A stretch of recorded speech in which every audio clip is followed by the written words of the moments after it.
नमस्कार, मैं हूं आपके साथ पूर्वी राय और आप देख रहे हैं आज अभी तक न्यूज। सीआईएफ की महिला अधिकारी ने खोली प्रधानमंत्री के दौरों की पोल। जी हां, देश का करोड़ों रुपए जो जनता की खून पसीने की गाढ़ी कमाई का होता है, सरकार के चंद भ्रष्ट नुमाइंदे उसे देश हो या विदेश उसे अपनी बपौती समझकर उड़ाते हैं। ऐसी बातों को आपको और हमें जानना चाहिए, क्योंकि जनप्रतिनिधि जनता का सेवक होता है, ना कि मालिक। परंतु दुर्भाग्य से कई बार गलत और भ्रष्ट जनप्रतिनिधि भी जनता की मूर्खता से जन का प्रतिनिधित्व कर लेता है, जिसका हर्जाना फिर जनता को ही भुगतना पड़ता है। ऐसे में ये जिम्मेदारी उन जिम्मेदार संगठनों की भी होती है जो देश और देश की जनता के लिए समर्पित भाव से कार्य कर रहे हैं। ऐसे आचरण वाले लोगों को जनता की मजबूरी ना बनने दें, जिसका उदाहरण आपके सामने है।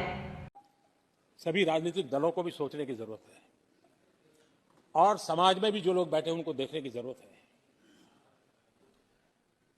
आज देश का दुर्भाग्य है, पहले तो क्लासरूम में भी कोई अगर चोरी करता था, किसी की कॉपी करता था, तो वो भी 10 दिन तक अपना मुंह किसी को दिखाता नहीं था। आज जो भ्रष्टाचार के आरोप जिन पे सिद्ध हो चुके हैं, जो जेलों में समय निकाल करके पैरोल पर आए, आज वॉशिंग मशीन से भी बड़ा कंधे पे लेकर के महिमा मंडन कर रहे हैं ऐसे चोरों का सार्वजनिक जीवन में। कहां ले जाना चाहते हो देश को तुम?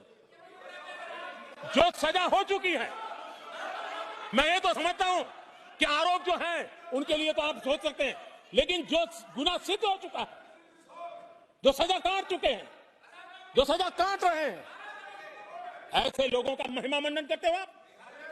कौन सा कल्चर और देश की आगामी पीढ़ी को क्या प्रेरणा देना चाहते हो? कौन से रास्ते और ऐसी कौन सी आपकी मजबूरी है? भारती सिंह, जो कि सीआईएसएफ की उच्च अधिकारी हैं, उन्होंने एक किस्सा सुनाया। विषय था मोदी जी के आने के बाद सरकार के काम करने के तरीके में किस तरह का बदलाव आया है। भारती सीआईएसएफ में उच्च पद पे नौकरी में रही हैं और लखनऊ, दिल्ली, जोधपुर और जम्मू एयरपोर्ट की सिक्योरिटी इंचार्ज रह चुकी हैं। उन्होंने प्राइम मिनिस्टर के तौर पे अटल जी का जमाना भी देखा और मनमोहन सिंह का भी। अब देख रही है मोदी जी को। उस जमाने में जब अटल जी लखनऊ के सांसद थे, तो पीएम होते हुए जब लखनऊ आते तो एयरपोर्ट पर उतरते, पूरा प्रोटोकॉल होता, पूरा सरकारी अमला, लाव लश्कर, बड़े तामझाम। कैटरिंग की व्यवस्था वहीं एयरपोर्ट का ही एक केटरर करता था। उन दिनों वहाँ लखनऊ में अटल जी की एक विजिट पर केटरर का बिल बन जाता था 1 से 1.5 लाख रुपए का। कांग्रेस के जमाने में जब सोनिया और राहुल आते या पीएम आते तो ये बनता 10 लाख रुपए का। मोदी जब से पीएम बने 4 या 5 बार कश्मीर दौरा कराए। जम्मू, श्रीनगर, कटरा और लेह लद्दाख आते जाते रहते हैं। एक बार जम्मू उतरे थे, केटरर का बिल बना 3500 रुपए। वो भी सीआईएसएफ और एयर इंडिया ने पे किया, क्योंकि उनके स्टाफ के लिए चाय नाश्ता आया था कैंटीन से।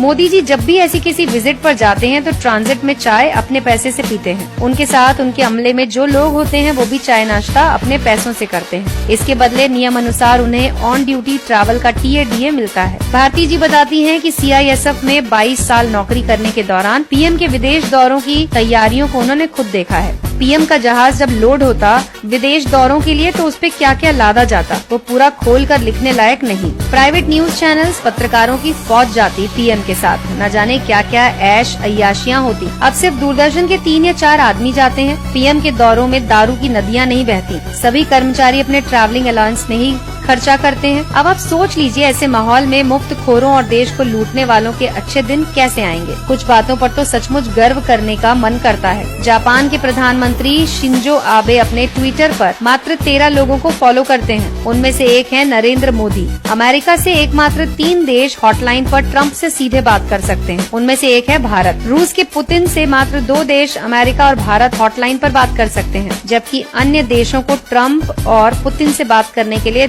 10 दिन पूर्व स्वीकृति लेनी पड़ती है। और ये सब नरेंद्र मोदी के प्रधानमंत्री बनने के बाद हुआ है। आप स्वयं भारत की बढ़ती हैसियत का अंदाजा लगाइए। जय हिंद दोस्तों।